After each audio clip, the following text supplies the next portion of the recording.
hemos visto, ¿cierto?, como contenido de que eh, existe un sistema de clasificación de los organismos, ¿cierto? Porque hay una inmensidad y una diversidad de especies, que muchas eran muy similares entre sí, y que habían ciertos patrones de características morfológicas, ¿cierto?, distintivas que hacían diferencia dentro de estos grupos y que aparentemente serían especies distintas. Y muchos estudiosos durante la historia, ¿cierto?, intentaron describir y poder ordenar todo este panorama. Y dentro de estos estudios que tuvo la biología, existe una rama, ¿cierto?, que se va a encargar específicamente de nombrar y clasificar los organismos, ¿cierto? Y esa rama o disciplina se conoce como taxonomía, ¿ya? Que va a ordenar o va a clasificar los organismos por taxones o grupos, ¿ya? Y la taxonomía como disciplina fue creada y desarrollada por el naturalista Carlos Linneo, que era este caballero, ¿ya? Que es un científico, fue un científico sueco, es considerado el padre de la taxonomía, o sea, de padre de clasificar los organismos. Él desarrolló el denominado nomenclatura binomial o binominal, que en pocas palabras, en palabras más sencillas, él fue que dio las bases para darle los nombres científicos a los seres vivos, ¿ya? Y se dice que es binomial o binominal porque está compuesto por dos términos, un género y una especie. Y eso corresponde entonces al nombre científico. Ahora, ¿por qué hay que nombrarlos? Habíamos visto ciertos ejemplos de que según la localidad geográfica, ¿cierto? O los patrones de colores, ¿ya? ¿Cierto? De formas, muchas especies podrían ser muy similares entre sí, pero son especies distintas, ¿ya? Y probablemente, por ejemplo, aquí como se menciona en varios idiomas, la mantis religiosa puede recibir varios nombres distintos. La taxonomía, en este caso el sistema binominal, permite unificar todos estos tipos de criterios para que si yo fuese a China, fuese a India, fuese a Norteamérica, ¿cierto? Fuese a África o fuese a Brasil, si yo digo que el nombre científico de la mantis religiosa es mantis religiosa, en todos estos países y en todos los lugares del mundo, si yo digo mantis religiosa, van a saber inmediatamente qué es esta especie. Y no me estoy refiriendo a ninguna otra especie. ¿Ok? Sirve para distinguir, ¿cierto? Y determinar específicamente con un nombre, ¿cierto? O un determinado organismo. ¿Qué permite la taxonomía? Contribuye a establecer relaciones de parentesco según tres criterios. Morfológicos, históricamente sido por la morfología, que yo agrupo los organismos que son iguales dada su forma, ¿ya? Aquí si se dan cuenta son dos especies distintas, pero están dentro de la misma familia porque morfológicamente son similares, fisiológicamente o cómo es su funcionamiento, ¿cierto? Su metabolismo, el periodo de hibernación, cierto periodo reproductivo pueden ser similares. Y genéticas, ¿qué similitud genética hay? Esto se agregó como un último carácter dentro del estudio de la taxonomía y que eso derivó a otros tipos de áreas o saberes, ya denominado filogenia y sistemática. Ahora, la taxonomía, ¿cierto?, establece que hay una estructura arbórea, ¿cierto?, o con una ramificación y subramificaciones que yo, a medida que voy siendo más dentro de una generalidad, voy siendo más particular, el número de organismos que yo esté discriminando va a disminuir hasta llegar a un único individuo que va a tener un nombre científico binomial compuesto por un género y una especie, ¿cierto? Y cada uno de estos eh, taxones o taxas o orden de clasificación, ¿cierto? Van a ser distintivos: dominio, reino, filo en el caso de los animales, división en el caso de las plantas, clase, orden, familia, género y especie. Esto es súper importante porque muchos taxónomos, por ejemplo, pueden hablar de especies, de una especie en particular o de varias especies en particular, y que según un autor, todas esas especies que menciono, por ejemplo, vamos a hablar de 5 géneros de Nothofagus de Chile. Esos 5 Nothofagus de Chile, para un autor puede estar todos esos géneros dentro de una sola familia, Pero otro autor, según estudios moleculares, puede decir de que están separados en dos grupos, ¿ya? Entonces es importante conocer hasta qué taxón o clado estoy yo considerando, ¿ya? En el caso de ustedes, lo que me importa es que ustedes conozcan el género y la especie, o el nombre científico del organismo que estemos estudiando. Acá hay una manera, ¿cierto? Un diagrama que refleja exactamente lo mismo, que el género, en este caso, va a estar englobado, ¿cierto? Aquí vemos uno, dentro de este grupo, de este clado de la familia, hay 1, 2, 3, 4, 5. ¿5 qué? Esto representa en grande. 1, 2, 3, 4, 5. Esto que está aquí es una familia. En esta familia, ¿cuántos géneros hay?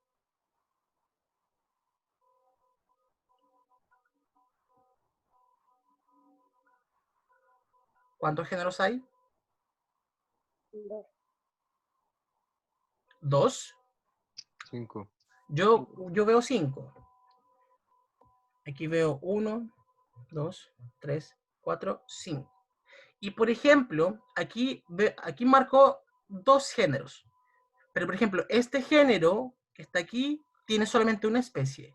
Este género que está aquí tiene 4 especies distintas. Este género de aquí tiene 2 especies distintas. Este género de aquí tiene una especie. Y este género que está aquí tiene una especie. ¿Ya? Si se dan cuenta, el número de géneros es mayor que el número de especies. ¿Ya? ¿Duda hasta aquí con este esquema? ¿O se entiende?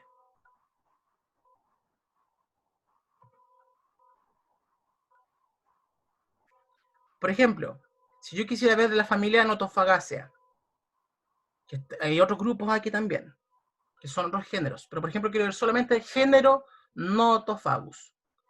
Hay un montón de especies de género Notophagus. Notophagus obliqua, ¿ya? Notophagus obliqua, Notophagus feuillei, Notophagus alpina, que son especies distintas, o sea, son especies distintas que están dentro del mismo género. ¿Ya? El caso de la especie humana, género Homo, pero dentro de la historia evolutiva está el género Homo, pero la especie es Ergaster, Homo erectus, Homo habilis, Homo sapiens, ¿cierto? Si se dan cuenta, todos tienen el mismo género, pero la especie es distinta. Y eso es lo que refleja. Y cuando se ve aquí que hay un solo género, con una sola especie, se dicen que son familias monofiléticas, o en este caso, perdón, géneros monofiléticos, que es solamente un individuo con un único representante, con un solo nombre, con un solo género y una sola especie. Ejemplo, el ginkgo biloba. Ustedes ubican el ginkgo, de hecho apareció en la actividad de la clase dicotómica. Como esquema, como la taxonomía que había abajo, apareció un dibujito. Ustedes probablemente han visto ese árbol. Esa especie es, aparte de ser monofilética, o sea, es la familia Ginkgoaceae, el género es ginkgo y la especie biloba. Y es solamente una única especie. ¿Qué quiere decir? Que sería, por ejemplo, como esta forma. Familia Ginkgoaceae, género ginkgo y la especie solamente es biloba, ginkgo biloba. Y no hay más. Porque no hay ninguna otra especie distinta. No hay un ginkgo alpina, por ejemplo. O ginkgo viridis, no existen. Solamente hay una especie, al menos que está viva. Acá es la misma forma de representarlo, ¿cierto? Mira que voy siendo más de lo general a lo particular, el número de especies o de organismos que estoy estudiando va disminuyendo hasta llegar a la especie, que es, valga la redundancia, es el más específico, ¿cierto? Otra forma de representarlos, que es exactamente lo mismo, ¿ya? Aquí ya hemos visto, ¿cierto?, que con el ejemplo de el azulejo, que se ven aparentemente iguales en la forma del pico, el color del plumaje, etcétera, etcétera, pero los tres, si se dan cuenta, tienen el mismo género, pero lo que cambia es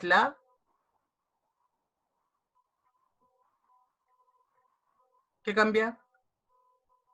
La especie. La especie. Aquí yo veo azulejos, a 3 azulejos del género Cialia, por ejemplo, si yo pudiese describirlo. Uno es el azulejo oriental, que este es el nombre común pero el nombre científico es Cialis cialis, y aquí sirve lo que yo decía antes, debería. Por ejemplo, disculpen, un azulejo, alguien que vive en Oriente, China, imaginemos que este azulejo vive en China, y hay otro que está en México, que es este azulejo occidental. Los mexicanos van a pensar primero que son especies, los mexicanos van a decir, esta especie es única en su país, y los orientales dicen que esta es la única especie de su país, o de su territorio. ¿Qué pasaría, por ejemplo, si a esta especie lo llamarían azulejo? De hecho, se llaman azulejo, son todos iguales. En China, obviamente en chino diría también azulejo, pero si se dan cuenta, el idioma, si bien es distinto, todos hacen referencia al azulejo, o incluso pueden tener nombres distintos, ¿ya? Según su idioma. Pero ¿qué es lo que prevalece aquí? El nombre científico. Yo, al saber el nombre científico, voy a poder saber si estoy refiriéndome al azulejo oriental, o al azulejo occidental, o al azulejo de la montaña, ¿ya? Ahí, si yo pongo solamente aquí azulejo, azulejo, azulejo, todos son del género azulejo. Pero, ¿cuál voy a saber yo si son especies distintas? Si agrego la especie. Entonces, yo al ver aquí, digo, el azulejo oriental es una especie distinta al azulejo occidental y del azulejo de la montaña. Y son especies distintas. ¿Ok? Cada especie tiene un nombre único constituido por dos elementos. Eso es un punto importantísimo. Cada especie tiene un único nombre científico que puede cambiar de nombre según el autor, ¿cierto? O el estudio que estemos realizando, si es filogenético, si es morfológico, si es genético. ¿Ok? Ahora, el nombre científico se designa por su género, que es un grupo que incluye algunas de las especies estrechamente emparentadas, como en este caso, el Cialia, ¿cierto? El Cialia es un grupo que incluye algunas especies, como el Cialis mexicana y el Currucoides, y la especie es perteneciente a un género e incluye poblaciones de organismos que potencialmente pueden reproducirse en condiciones naturales. Bajo esa definición, podemos decir que cada una de estas especies se van a reproducir solamente con individuos de la misma población o de la misma especie. ¿Qué quiere decir? Que si yo agrego el azulejo oriental a donde está el azulejo occidental, ¿se van a reproducir? ¿Se van a reproducir?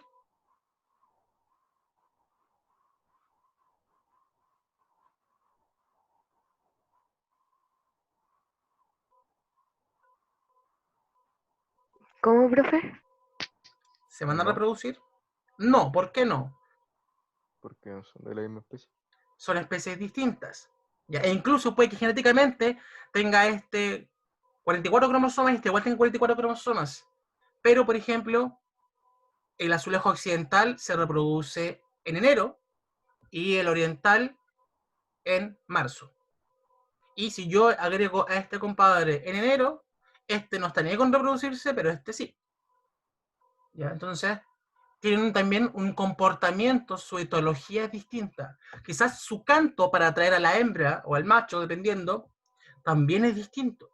Y eso también lo hace hacer especies distintas. Porque se adaptaron a un lugar específico y determinado. Volviendo entonces. La especie entonces es perteneciente a un género e incluye a poblaciones de organismos que potencialmente pueden reproducirse en condiciones naturales. O sea, yo si yo hiciera cruzar a estas especies entre sí, no dejarían descendencia. Y esa es la evidencia fehaciente de que son especies distintas. Ahora, si yo no supiera el nombre del carajo de ninguna de estas tres aves, y yo pongo este con este, sin saber el nombre, por dar un ejemplo, y me dejan descendencia, forman huevitos, tienen una cría y esta cría después crece y es un adulto y se puede reproducir, entonces esas dos aves que nosotros unimos para que se reprodujeran son de la misma especie. Ahora, esto es lo que yo quería llegar, que es súper importante. En la nomenclatura binomial o binominal, denominada nombre científico, se escribe en cursiva si está en imprenta, ¿ya? Y se escribe con un subrayado cuando se escribe a mano.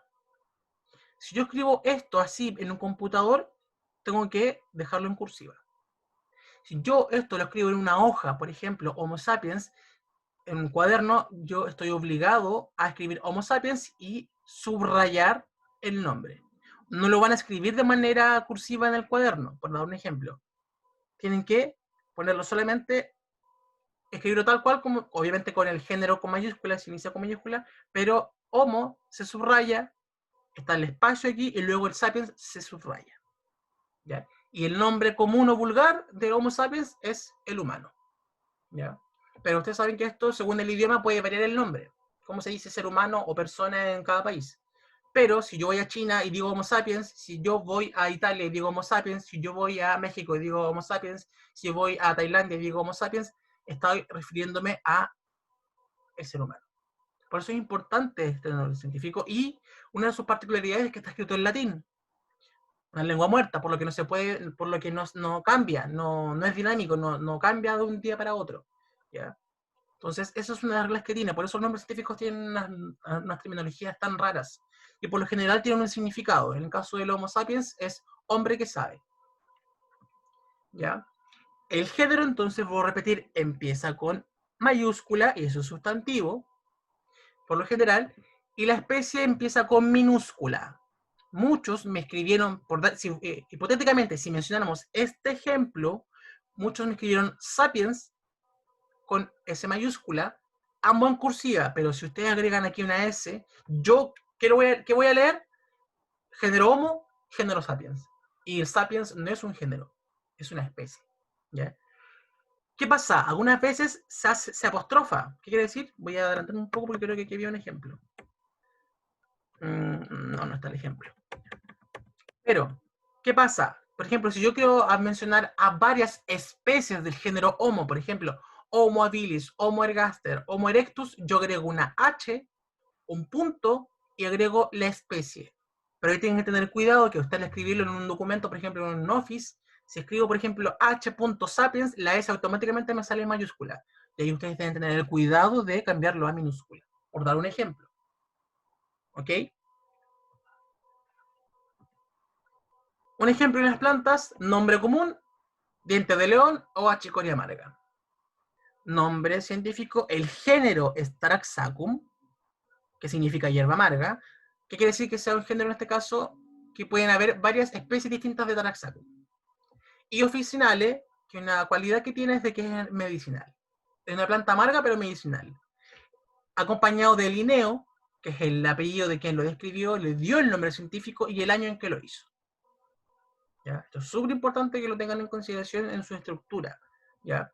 Porque yo puedo escribir el nombre científico así solito o agregarle el dato del autor. Si va en paréntesis, por ejemplo aquí, un autor y luego agrego otro autor, es porque el nombre científico ha experimentado un cambio. Pero aquí el Linneo fue súper pillo y él le da prioridad al primer autor. ¿Ya? ¿Qué quiere decir con esto?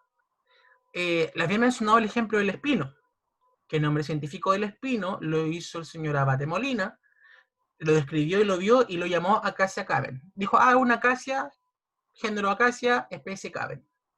Pero pasa que un siglo después, biólogos, ¿cierto?, botánicos moleculares se dieron cuenta de que esa especie, este espino, Acacia caven, no debería estar dentro del género Acacia, sino que del género Vachellia. O sea, le cambiaron el género. Entonces, Acacia caven se llamaría ahora Vachellia caven. Y eso fue un autor distinto a Molina, que era Seigler y Ebinger, de hecho. Entonces, cuando ocurre eso, ustedes, por ejemplo, escriben, mantienen, lo voy a escribir aquí, voy a escribir acá el caso, ¿qué ocurrió? Acacia caven. Ese era el nombre inicial que tenía, ¿se ve, cierto? ¿Se ve? Ya, Acacia caven. Es el nombre científico de qué? Del espino. Pasa que, y esto lo dijo quién, Molina, de 1848 creo. Dejémosle esa fecha. Molina, y esto va sin cursiva y una coma, que fue Molina quien dio el nombre. Pero ¿qué pasó? como había dicho, Segler y Ebinger se dieron cuenta de que, no, ¿sabes qué? Parece que Acacia caben ya no se llama Acacia caben. Se llama ahora Bakelia, es del género Bakelia, no es del género Acacia. Pero yo, en este caso, y quien lo dijo fue Segler y Ebinger. Ellos son los que dieron el nombre en el 2005. Dijeron, no, esto no es Acacia, sino que es Bakelia, en el 2005. Ya. Pero ¿qué pasa aquí? Habíamos dicho de que aquí se mantiene la autoría del primer autor. En este caso, Bakelia caben, paréntesis, Molina, y ahí. ¿Qué quiere decir? Que el nombre Bakelia caben tenía originalmente un nombre descrito por ¿quién? Molina. Por Molina en 1848, pero que Segler y Ebinger lo dejaron ahora como Bakelia en el año 2005. ¿Ya? Esta es la información que está. De hecho, incluso hay autores, por dar un ejemplo, voy a poner un nombre, inventemos, ya el Homo sapiens. Aparece incluso así.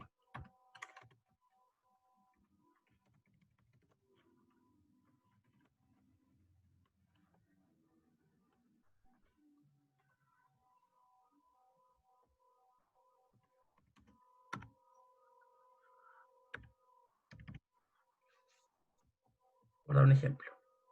¿Qué pasó aquí? ¿Qué podría significar esto?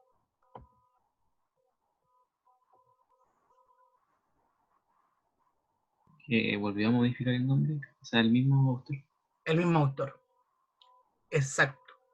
El mismo autor volvió a cambiar el nombre. Probablemente, inicialmente, Molina le puso otro género, u otra especie, u otro nombre, pero se mantiene. Y aún así debe agregarlo. ¿Ya? Y así ocurre muchas veces con varios nombres de algunas especies y que incluso hasta el día de hoy son temas de discusión de que cuál es el nombre. Hay la rana chilena, la caudivérvera, la han cambiado un montón de veces, no se sabe ahora si es caudivérvera o tiene otro nombre, yo no, ni siquiera recuerdo cuál es el otro nombre.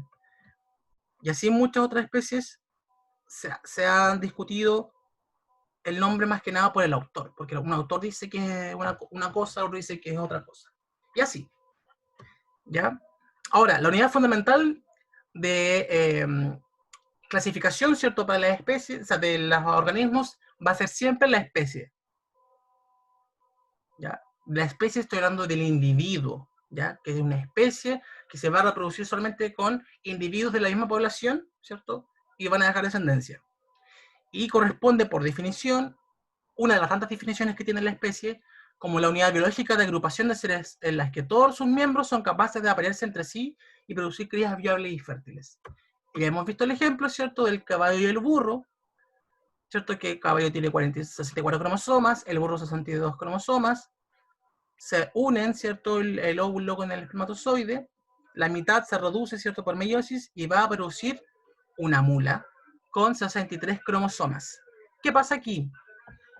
La pregunta está, ¿cómo voy a saber yo si es que el burro y el caballo son de la misma especie? Me voy a fijar en la descendencia. Si fuesen el caballo y el burro de la misma especie, ¿qué debería esperar de esta mula? ¿Qué debería esperar? ¿Pones? Que se pudiera reproducir. Exacto, ¿cierto? Que la mula dejara descendencia. Pero ¿qué pasa con las mulas? No son fértiles, ¿ya? Y es por eso que se deduce entonces que el caballo y el burro son especies distintas, ¿ya? Porque están aislados reproductivamente, no se pueden reproducir. O sea, esta especie, o sea, puede que en su morfología ellos puedan reproducirse, ¿cierto? Ocurrió el acto y tuvo una descendencia, pero esta descendencia es infértil. ¿Por qué? Porque los progenitores son especies distintas. Y es por eso que todos los híbridos son infértiles. Y aquí se sabe entonces que ambos, el caballo y el burro, son del género Equus, pero son especies distintas. Aquí la especie, género, especie, la especie hace hacerlo distinto. Si esta mula fuese fértil y tuviese descendencia, ambos individuos deberían tener el mismo nombre científico. ¿Se entiende?